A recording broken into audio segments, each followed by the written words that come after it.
Hello, everybody. Hope you're having a fantastic Wednesday. Welcome to another edition of the Reach Films podcast. Today, we're talking about a really cool camera that has a really rich legacy in the video world, and that is the Lumix GH7. It was literally just announced a few hours ago. If you're seeing this and you're like, wow, I haven't heard of this. And I have a special guest to discuss the GH7.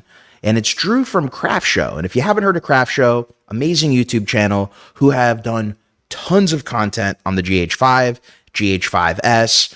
Drew is a consummate DP, knows his shit. Sorry, so I'm cursing on this today. But I want to bring on Drew to talk about the GH7 and kind of what this tech means for the future. So Drew, thanks for joining me today, man. What's up, buddy? Good to see you again. Good to see you too. So yeah, man. So correct me if I'm wrong. So we know you've done tons of GH5 content. Didn't you do the launch video for the GH56? Or sorry, the GH5S? Yes, we helped with. We actually did the launch video for the anamorphic. That's when they unlocked the anamorphic side of things, and we did a bunch of content with the anamorphic piece actually. And so I was just looking at some of that not too long ago, and it was interesting. It was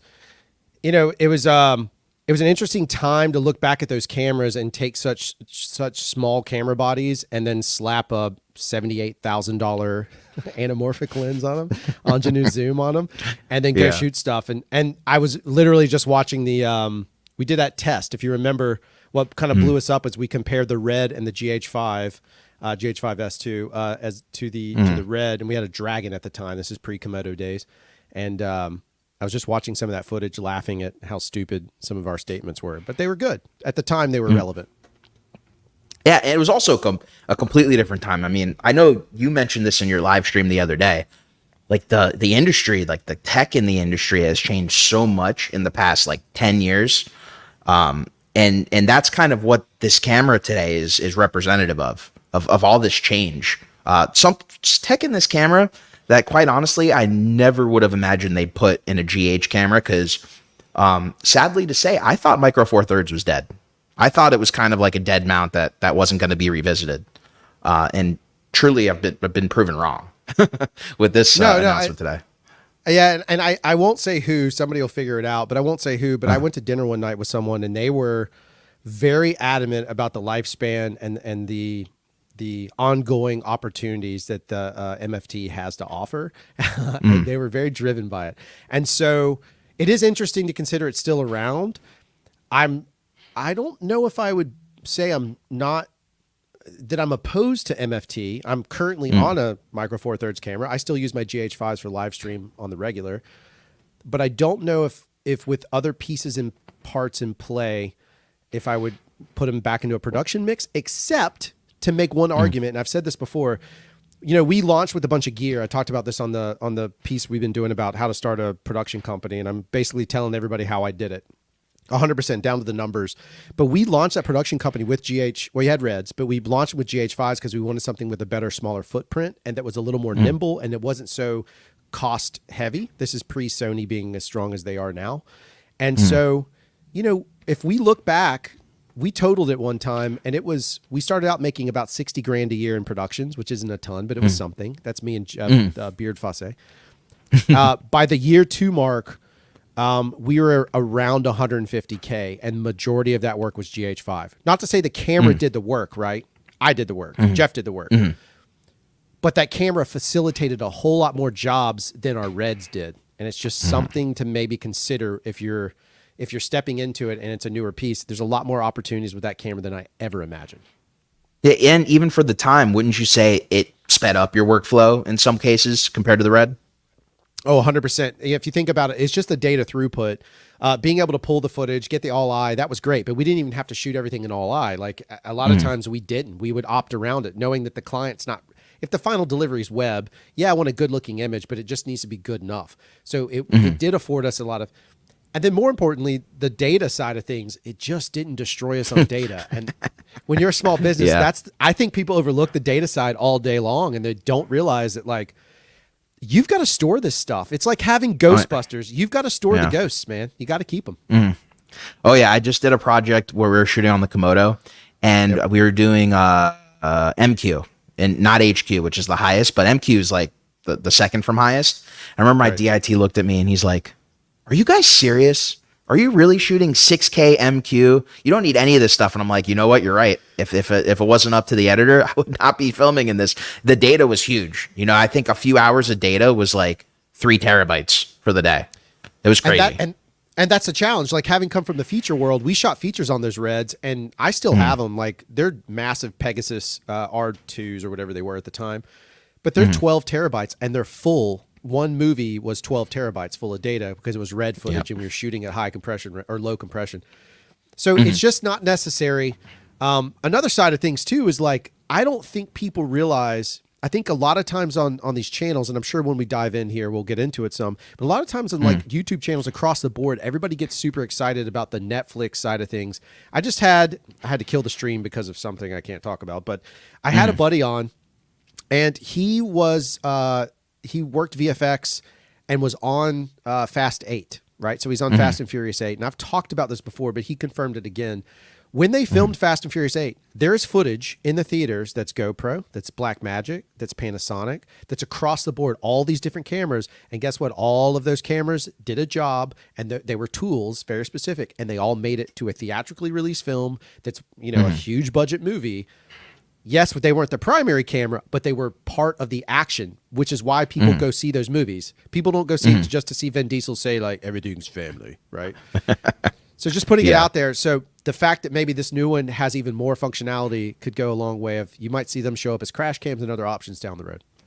For sure. Absolutely, especially with some of these features. So let's pop it up. Now, just for reference, so everyone knows what we're going to be looking at. This camera just came out. There's really not a product page. So we're looking at the SIII article that references, you know, a lot of the tech specs, what's going on here. So I'll have a link in the description. So if you want to kind of read along, see what we're looking at, you can there. But so the big features on the GH7 is going to be, you get actually good autofocus, phase detect autofocus in video, which is huge, especially in one-man band, smaller productions right now. It's essential. Then you have internal ProRes and ProRes RAW.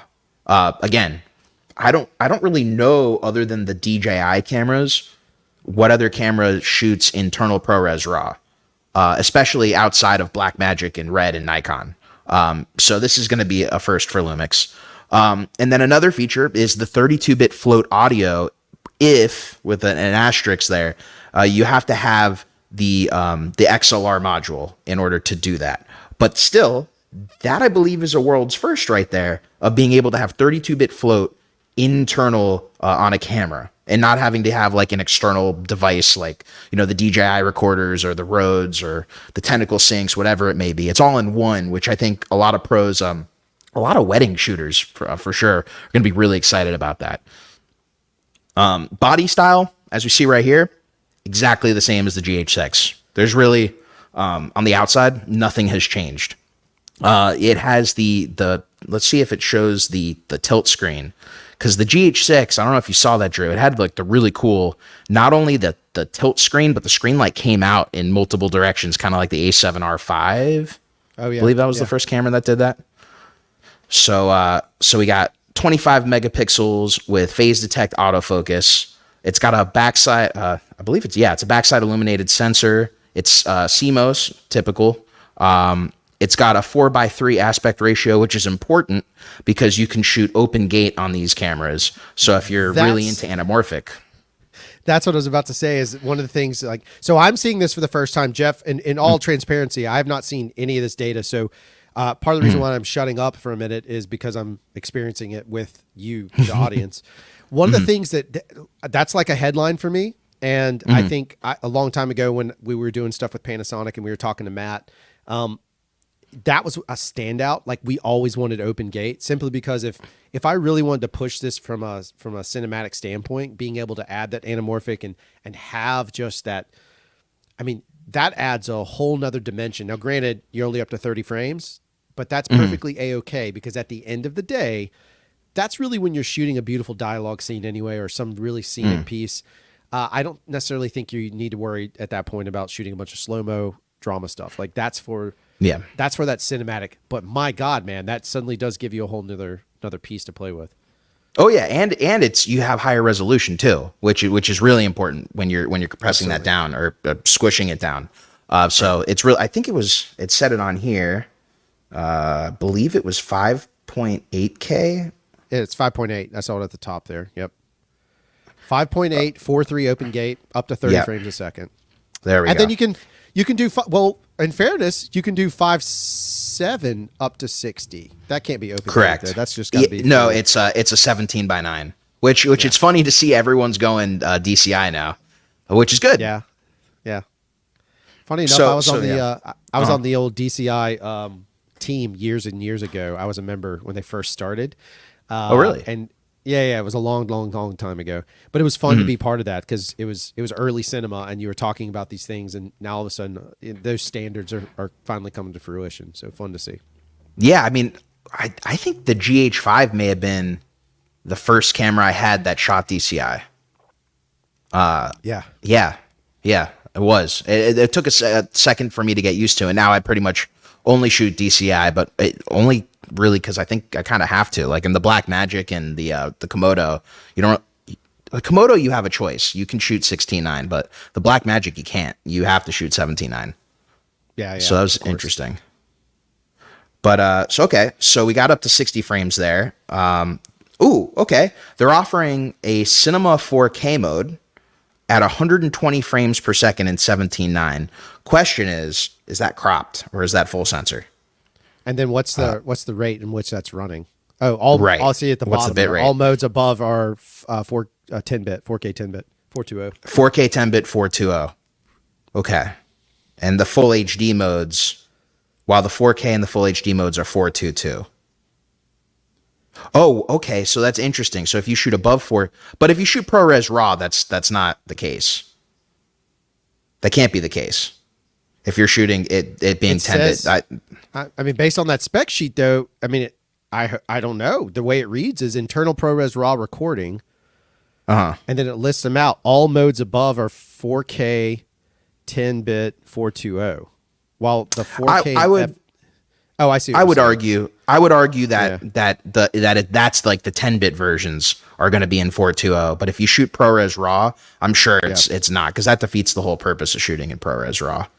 And here we go right here where it's talking about more about the ProRes RAW. 17:9, 5.7K up to 30 frame or 29.97. Cinema 4K up to 60 frames in ProRes RAW. So those are the ProRes RAW data. That's, to me, as a going back to not just being a commercial guy and advertising more so now, as a filmmaker, maybe even a documentary filmmaker, those are very appealing to me. That appeals to me quite literally. Like now all of a sudden, if I'm certainly shooting, like maybe my interviews are that way, but if I'm shooting more landscape driven pieces or something where there's texture and I really want to pull it, being able to frame that up to me would be, and have that data would be fantastic to push the grade. Maybe even as a short filmmaker, maybe if I was into that space, but it seems like that as far as it looks frame wise, I mean, why not? I mean, look, everybody delivers in 4K anyway at the max. Like for sure. I know there's others, but most companies, and even an indie film, you're never delivering higher than that. So the fact is that you have that clarity. I don't know. That's pretty amazing. And that clarity without having to strap on an Atomos on top. Even though obviously the monitor side is great to have a bigger monitor, if you're trying to just be as compact as possible, you can, which is pretty cool. It says that's huge. It looks like you can do it on the CF Express card or a USB-C SSD connected to it, the ProRes RAW. And you know what's nice is being a Sony guy, as long as it's CFBs and not right. I imagine that's isn't that what the standard is now? No, it's definitely CFBs. Yeah, I think. Yeah, I actually just did a review on a CFA card, and I was talking about how like you can only use on Sonys. That's it. Yeah, and CFBs are like everywhere else now. It's like Canon, Nikon, Red, Blackmagic. I don't know. I think there's a company I'm missing on here. But like everyone else is using CFBs now, so and they're the cost differential. The cost differential from a CFB to a CFA is, I mean, as a Sony guy now, huge. Like And so I had been using those Angel Bird 1 terabyte, or I have a couple of those, and I've pulled them because they've been pulled themselves from the market. Yeah, so that's not a good sign. So I pulled them. No, not at all. So now you have to go buy Sony cards, which the Sony 320s are stupid expensive. And so suddenly, I don't like to have real big data cards just because I like to reload because it's just a manual process of backing up. But they're so quick to offload. They are. In this case, though, for the price of one card, you could get two at least, right? For one CFA, you could at least get two CFBs. So, yeah, no, for sure. I mean, I just had to do that with this huge guy, massive, look at that fella. Huge. By the way, guys, I'm Donald Trump style, huge. It's massive. This is way bigger than I imagined. But I was able to get a 512 CF Express B card from Lexar, a good speed one for like 150. Where I just bought a 512. Dude, there was a sale this week on B&H on CFB cards. I was actually more upset. Yeah, there was Deal Zone. I think it was Deal Zone for like 110 or something, like 110 or 120. Same card. Oh. Yeah, I can't handle that. I can't. Yeah, but so good news though for everyone looking at the GH7. Just to circle back real quick, is CFBs are very affordable for the media. Well, consider the fact that back on the GH5, we were gifted one and we bought the Panasonic branded cards, the V90 cards that they put out. Yeah. They were $300 or $500. It was some ungodly number. So expensive. It was crazy. They're great cards. They held up. But my God, man. It's just, ugh. It was nice to see the prices of those come down so much. And I'm sure you can do a lot with a V90 SD card on the GH7. But the problem you're going to face is really offloading. You're going to get really slow offload times with the V90 card, even though it can probably do most of the modes compared to a CFB card. It's going to be a night and day difference. And that's why I wouldn't really recommend them unless you're kind of like a solo operator and you have enough media for the day. Then it's kind of like, whatever, do your thing. But if you're going to be offloading and putting on a drive, CFB is the way to go, like hands down, or an SSD. But I just don't like having the little thing stick out of my camera. No, listen, I've had too many problems with Blackmagic. I've had some things go wrong, so I'm with you. Yeah. I used an SSD with that Blackmagic for like the first few days while I had no CFBs, but I was unwilling to go take it and shoot anything until I got that in. I was just like, I don't know how I feel about this. Yeah. But so let's see. What else does this have? So, okay. So it looks like they're doing what the Blackmagic is doing, where they're also going to give you low bitrate proxy files at the same time. But instead of it being on the CFB card, it's going to be separated onto the SD card if you have it inserted. So you can get full HD 10-bit 420 12 to 16 megabit proxy files. And for any of you who don't use proxy files or don't know what that is, essentially if you're using an older computer and you want to be able to edit quicker, or just in general you want to be able to edit quicker for whatever reason, these proxy files will help you do that, and they're already pre-generated for you, so you don't have to go make proxy files on your editor or on your computer in order to be able to edit quicker. Now, if you have a modern, Apple Silicon Mac computer, I don't really think you need proxy files. That's hot topic, hot take. But I think if you have an older one, this is a really cool function. Let me throw something your way that we found very useful. So a lot of times when we're filming, we shoot all this stuff. We shoot these real high-end spots or whatever we're doing, and the editor with us is often on set. Or he's directing. Sometimes it's another guy named Jeff. We call him Melissa because his last name is Etheridge. But when you get it. It's dad joke city over here. If you consider the idea that on the same day, so I can pull the primary card, I'm going to take that back and go to storage. I literally can pull that proxy card, hand it to him, time code, everything's good. He goes and starts cutting. Because the reality of it is you don't need to be cutting at full res. You can cut at proxy res and then just relink the files when it comes back round trip. And it's also something we've done with Whirly, where if we know Jeff's going to color it, we'll back it up, but then I send the card with him, or I can send a copy with him just as easy. And then those proxy files immediately get into the mix and start the production process. So something to consider if you're on a timeline and you just want to crunch through it, you can get it to your editor so much quicker. I think I actually think that's a really great feature. I'm happy to see that. You have a really great point there, especially because you can get them in 10-bit, 420, which is still fine as a proxy file. That's great. So that's a good point. Yeah, and I don't know what other cameras are letting you do proxy files on a separate card. Like it almost seems like that's going to be what the SD card slots for people who are using this on the pro level. Literally just those proxies. Panasonic says it's possible to set a real-time LUT. I mean, that's kind of something we had already.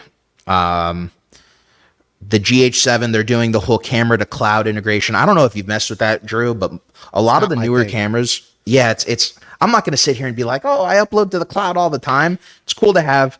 For those of you who don't know, they're integrating a lot of these cloud-based filmmaker programs to be able to upload your footage directly to a storage solution that other people in productions camp can have access to footage, see it, download it, edit it, whatever. It's really cool for high-end production, even medium-level production, but I don't know if a lot of GH7 users would have this. Like they put it on the Komodo, they put it on the Blackmagics now, on the Lumix cameras. Kind of like all these companies, if they have Wi-Fi built into their cameras, they're adding this function to send your footage to the cloud. And I also think subtly it's going to be all these different companies are probably going to have their own cloud service at some point and charge you for it. So it's in their best interest to do that.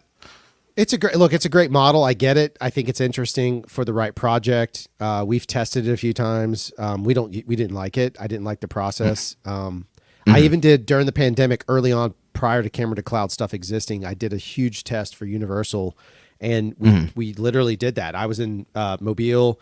There was an editor in New Zealand, and then it was being routed back to an editor in LA, and then the editor in LA. So basically, I shot footage. A New Zealand guy graded it via the proxy. The editor made a cut, it bounced back over, and they saw it. And so the client saw a final version pretty quick, right? Within an hour presentation we were doing, we shot the footage in the front, and it was all real time. It's interesting, but unless you're doing studio specific stuff, I just don't know where that, maybe news, you can make an argument for news. That you got a good point there.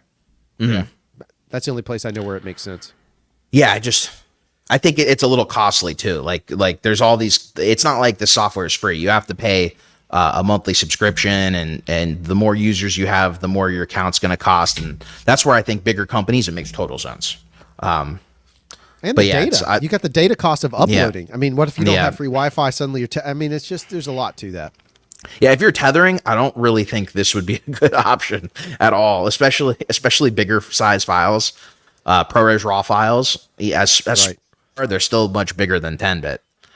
Right. So yeah, that's not for many people, but again, a feature to boast.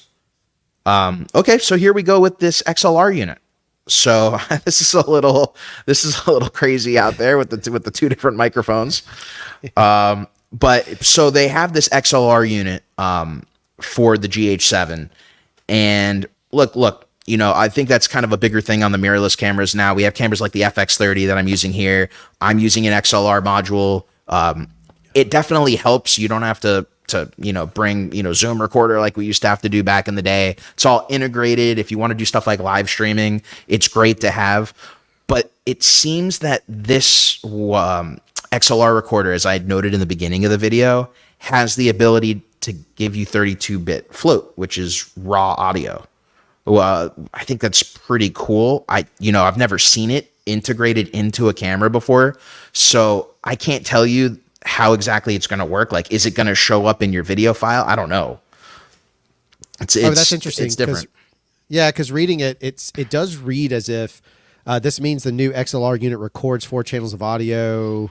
Where did I see that? But it makes it almost potentially seem like the XLR unit records it and not necessarily transporting through. Is it self-contained? Yeah, I feel like maybe there's going to be some kind of media, like maybe a micro SD card slot or something. I mean, I don't see where that is. Or maybe it goes to the SD card. I just don't see any info where it is, and it may be because this camera is so new and not many people have had their hands on it yet. that may just not have come out yet. But the 32-bit float, especially if you're filming like events or a wedding, and you just don't have control over your levels, 32-bit float is going to be solid. If you're on set, you probably have someone doing sound, so that's not really going to help you. But live scenarios, live music, especially, I think this is going to be really cool. We just recently did. Go ahead. I'm sorry. Oh no, I was just going to say, I think there's going to be a lot of use cases that we haven't even thought of yet, because I've never had a device that does 32-bit float linked within the camera. Yeah, not linked within for sure, but knowing the for those that may not be that or understanding that the reason why we get excited about this is we recently filmed for a manufacturer, and we're in their location and it's air conditioned, but it's a huge hangar, and so because of that, the air conditioning is so loud. There's not much you can do about it. Because I had 32, I was able to run it through. I'll be honest with you, a free piece of software that was incredibly better than Isotope. I swear to you. But basically through the Adobe's podcast.adobe. I don't know if you've played with that, but it took all of the noise out, and it sounded like I actually had to reintroduce noise because it sounded like they were sitting in a studio recording the audio. Oh wait, are you talking about the Adobe podcast like voice isolation? Oh yeah, I've used that. It is I use that all the time for just like regular podcasts that I do. I use it's it kind of annoying. High level. I don't. Yeah. Go ahead. I'm sorry. Oh, I was gonna say, the only thing I would say is it's a little annoying how you have to go to that web page to like upload it, but like it really works wonders, especially people with terrible audio for podcasts that I do when they're like remote. It has really fixed the podcast. So again, we used it, huge corporate client, used it in that corporate space, and we're able to literally pull audio out that was so clean. It was like everybody else said, oh, you can't do it. It's too loud in here. And I'm just cocky enough to be like, nah, I got this. I had not used it yet. So I just lied. But sometimes you just got to lie to make it work. But incredible. The fact that I had that noise floor, I just had the ability to get away with it with that much latitude. So 32-bit being in the camera, that's a big plus. That's a huge plus, especially again, events, corporate. That's a big deal. Big deal for sure. Oh yeah. I mean, and I've used that voice isolation when I do some of my vlog videos from my bike and it's like crazy windy. Now, sometimes like if it's crazy, like terror, like hurricane level, it's not going to fix it. But I've been in situations where it's destroying the audio, and then I just do the little voice isolation. It's crystal clear. You can't even hear anything.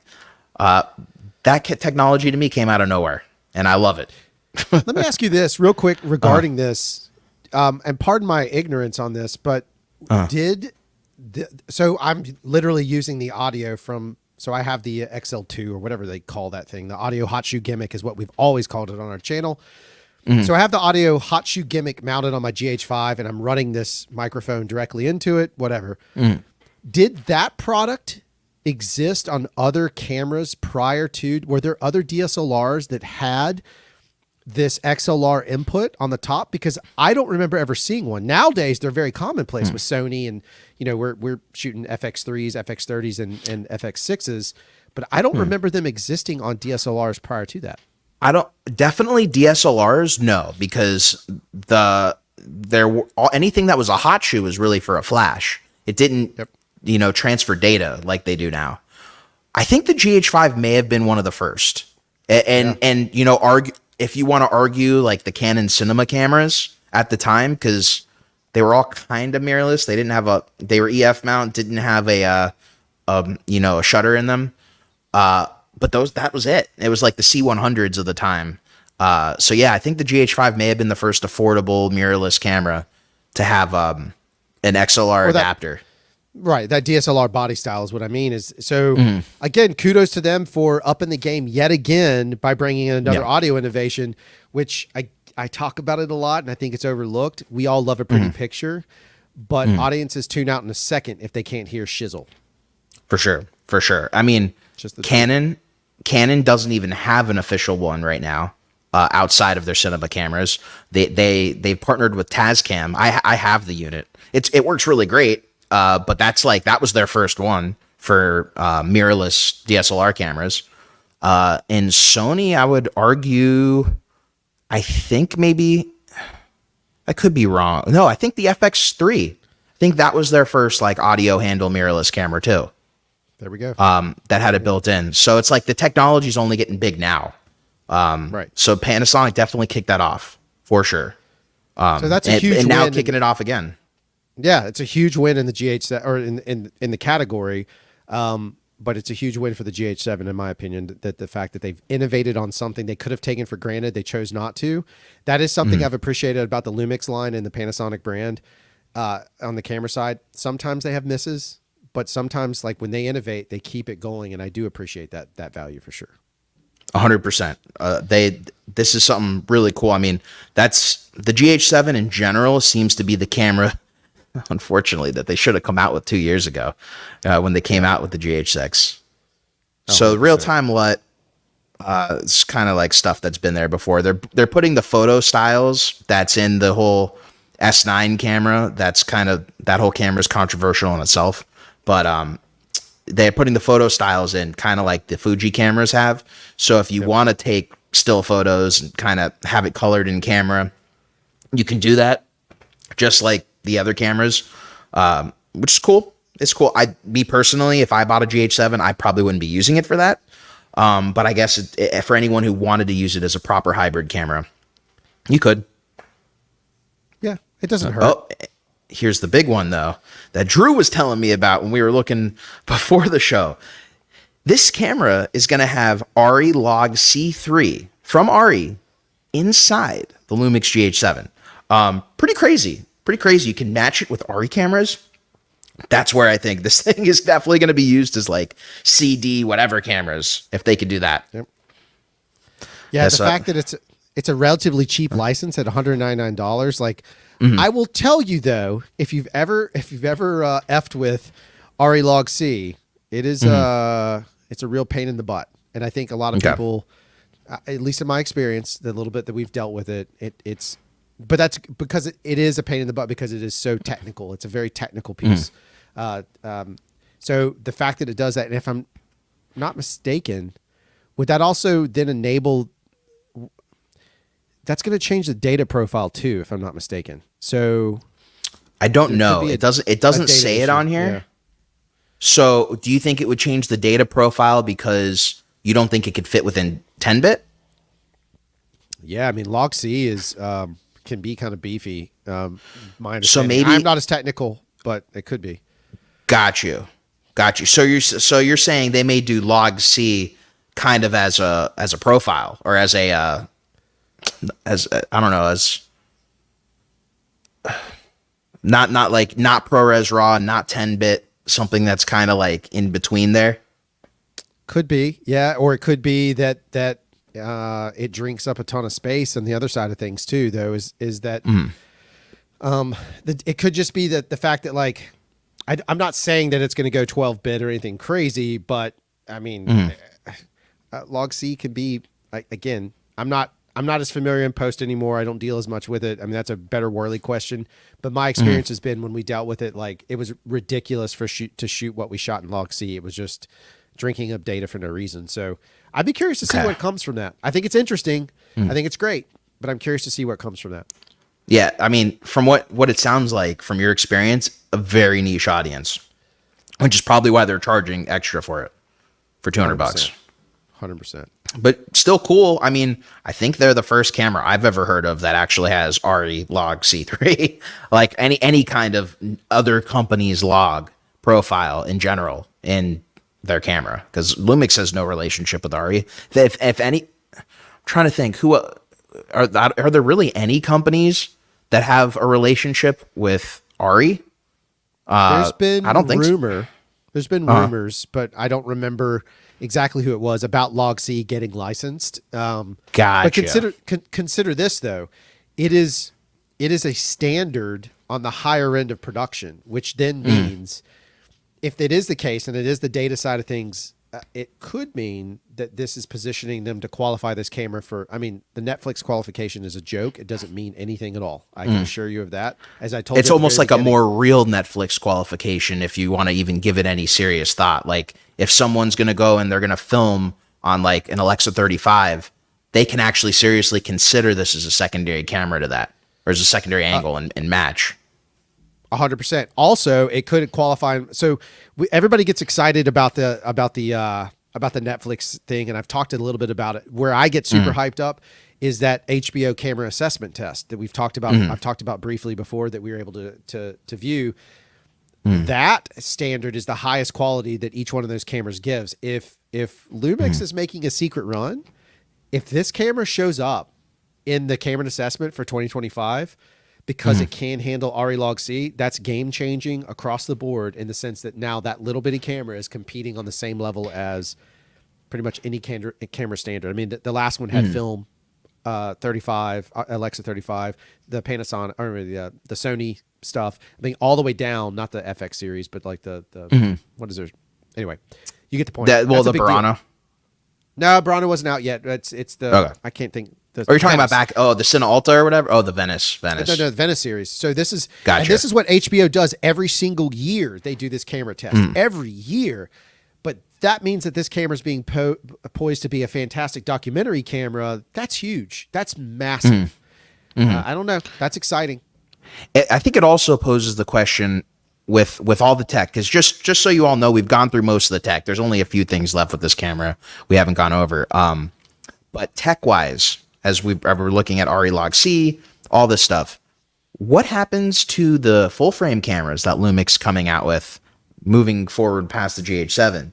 Do they add this to a full-frame Lumix camera, and then all of a sudden you can have, a full-frame secondary cheapo camera on a major production? It'd be interesting to see that. Well, that's an extremely brilliant point. You know about like Windows Home and Windows Pro. Do you know about this? Okay. The old stuff? No, or now? Windows Home, like regular Windows, the home version, the one that most people have. If you're not buying the Pro license, Windows Home is the beta test for Windows Pro. Yeah.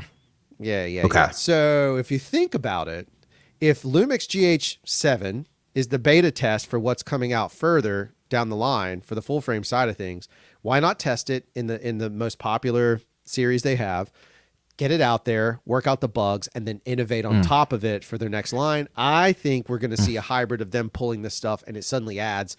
And I will be honest with you, I've gotten to a point where I appreciate Super 35, but I like full frame for reasons. There's a reason why I love it, and certainly for doco work, and commercial work. It's just sometimes you're just dealt a really, really shitty location, and you just need to turn it to mush in the background.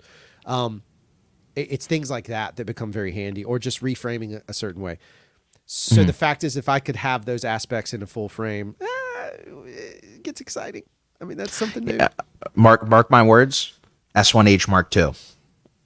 There you go. I feel like that's what we're going to see. Not these S5 IIs and whatever. I think it's the S1H Mark II. It's 6. Maybe they keep it 6K and it's full frame, but these kinds of features, and maybe even works with some of these GH7 devices. Like maybe it works with the XLR module, and you don't have to go buy a new one. Oh, that's a beast. That's a beast if that comes to reality. Think about that from a doco standpoint. If you're a one-man band and you have the access to that, that's going to lay a little bit of a hurting across the board on the other sides of cameras that are playing that same ballpark. For sure. Like you said it before we started.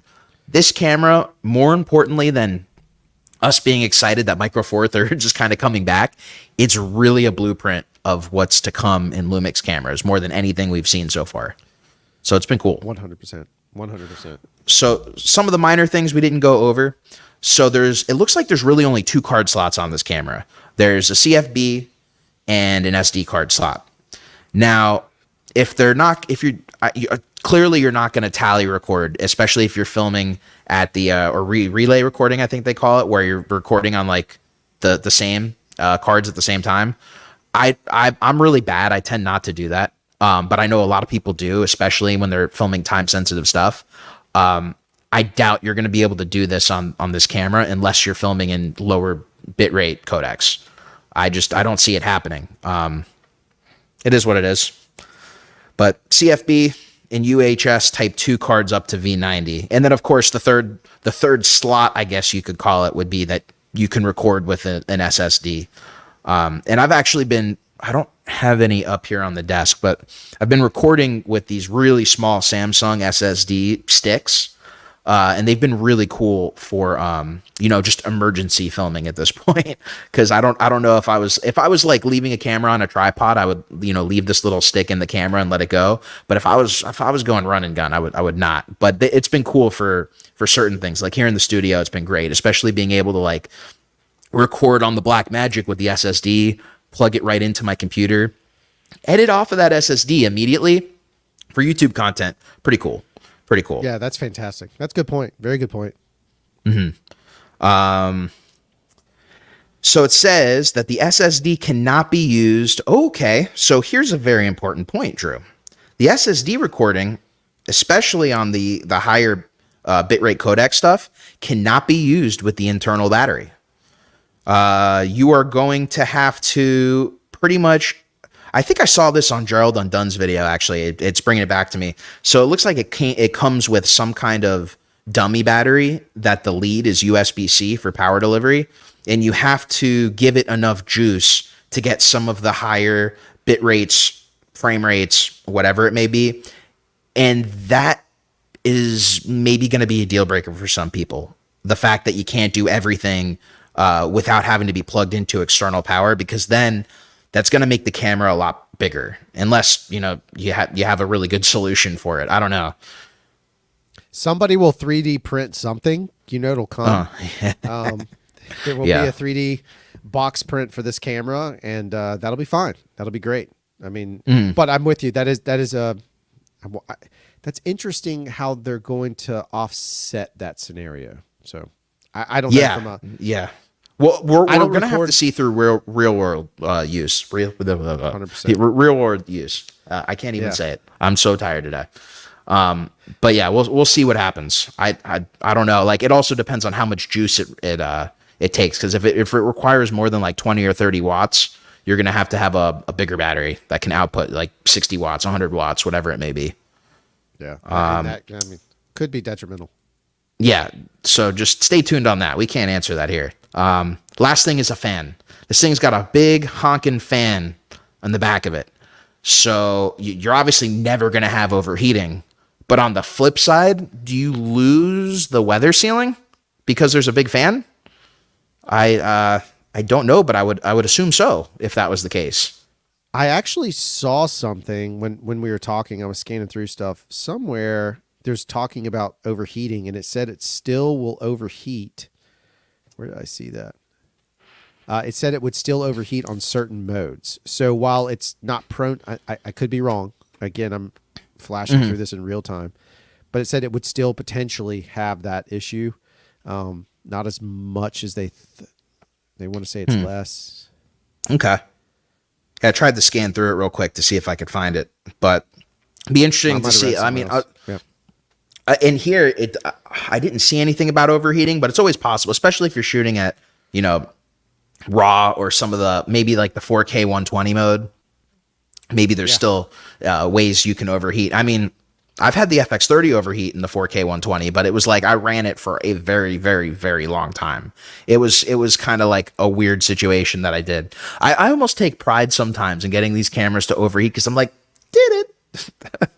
I found it. Shouldn't be so happy. I found the bit. Panasonic claims the recording time is not limited to the active cooling system, although the camera may shut down when recording 5.7K ProRes RAW or 60 FPS when shooting in hot ambient temperatures. Now, the reason that matters to gentlemen like you and I, you live in a humid climate. I live in a humid climate. It gets warm, maybe warmer here than even you. You have at least a breeze. With my Sony in the middle of a huge shoot for University of Southern Mississippi, one of our bigger clients, FX3, bloop, that was it. Shut down. Wow. Said no. And this when we were doing this crazy rotate 360 rig, so like the whole spot depended upon those FX series. Luckily we had a backup, but still we got into that pinch. So that's kind of nasty if you're trying to get something. If that's the case, Again, it's one of those things. We're only going to see it through people using the camera. I don't think there's enough hands-on. Like right now, it looks like the only people who've had their hands on this camera are like, and no disrespect, YouTubers. And so like when it comes to cameras like the GH7, although I think YouTubers may be interested in picking this camera up, especially because it has autofocus. If you film yourself, you kind of need that. Filming in the studio isn't quite enough of a hands-on experience in order to really put this thing through the ringer. So when we have guys like Drew, or really like some of these more filmmaker-based channels who kind of put this thing through a rugged test, we'll kind of see what the real life usage is, like how it can really be used, especially if you're doing a lot of sports and you're filming slow-mo. Like Drew said, you're in a climate like here, South Florida, mobile. It's man, we'll see. We'll see. That's all I could say. I don't like to say things about the cameras not overheating anymore, because it's like they can, especially with what we're dealing with today, with the kind of footage and bit rates and whatnot. Yeah, the more we push them, the closer they are to that side of things. So, So the last thing is price and technically availability. So this camera is going to be released on July 2024 for a price of $2197.99. Drew, do you remember what the GH5 was when it came out? it was, I want to say it was 2,500 or 2,600. Is that right? I can't remember now. That sounds about right. Yeah. Sounds about right. And then I think they lowered it. And then I think they lowered it when the GH5S came out. And that kind of like took that spot. So okay. So they're kind of keeping with the same pricing strategy they've had with the GH cameras. $2197. Interesting. So that's kind of the GH7 in a nutshell. I don't know personally if I see myself buying it. I may get a loaner from B&H, but the only thing that keeps me, I was talking to Drew about this before the show, is I don't have any micro four thirds lenses. I only have focal reducers, and that's pretty much it left. Yep. From those days. I think some overall questions I still have about the GH7. If you have legacy micro four thirds lenses, are these new phase detect autofocus systems, are they going to work with some of the older lenses that wasn't even a thought of? Especially stuff like the 12 to 35. That was a pretty commonly used lens. If it does, I think we're going to see a huge renaissance of people who've maybe held on to their trusty GH5 for years. I know plenty of them that still work with the GH5 to this day because they just do not want to upgrade. This may be a reason for them to upgrade. Yeah, it's interesting to see too. The bigger challenge I have now is there's so many cameras in and around this price point that offer so many different features that trying to find, if you're starting out or you're just looking for a new camera and you're looking for that one camera that does it all, none of those really exist. I mean, I could make a little bit of an argument for Sony, but I'm not going to. Yeah. Yeah, you and I've been through the ringer. So I use stuff. I use cameras. I abuse gear. I just was having a conversation with one of my one of the DP of this commercial we were shooting today, and he was like, "Yeah, man, I learned from you just to not baby my gear." I was like, "Well, it's not that I don't baby it. It needs to be able to handle whatever I want to throw at it." And I can say that GH5s have handled some serious abuse. I mean, serious abuse from us, from a craft show. We have destroyed or tried to destroy them. They still work. I don't have audio that works anymore on the GH5S for whatever reason. But they've taken a lot of abuse. So I feel like the upside of these is they're very robust. For the price, I think that's fantastic. I just don't know if I would call this the end-all be-all camera yet. I don't think it's there yet for anyone. I think it's got a lot of competition in that, especially, I think, price-wise, it's got a lot of competition. I mean, look, you can get this FX30. It's on sale now for $1,600, but it's not always on sale. Sometimes it's $1,800 retail. The FX30 does a lot of what the GH7 does, especially with the autofocus. It's got the audio. It's pretty much does everything it does except for internal RAW, 32-bit float, and the RE log. Otherwise, it does a lot of the same frame rates. It has a 6K oversampled sensor. It's cheaper. I'm not saying you should go for an FX30. I'm just saying there's a lot of competition out there for that price point. This Black Magic here, it harkens to this. I only got this thing because of the sale that's going on. At $2,600, this camera is overpriced compared to a lot of other things in the category. But then at $1,600, you get a lot of value. And my question is, and I can't answer it either, do you get that value with the GH7? And I guess we'll find out as it gets into people's hands. 100%. I'm actually looking forward to seeing what the test footage is. You know, like they always have those little YouTube films that come out. We're guilty of doing one, but I was always I'm gonna I'm gonna Ric Flair, woo, real quick. Oh yeah, many of those films are great. They're beautiful pieces of like motion art, but very few of them were films to me. They were more just like little dance videos or web videos. They were just content, and I'm curious to see, with the capabilities of this camera, that camera has more filmic capabilities than the GH5 and anamorphic that we used. It offers much more film style stuff. I'd love to see somebody, I'm challenging somebody right now, like make a short film, like a real short film. And I mean like a narrative short, not just beautiful daylight exterior shots or whatever. I want to see something that tells a story that is linear in motion or non-linear, but just tell me a story. I'd be curious to see if somebody does something with that, because that makes it a cinema camera. That makes it a production camera.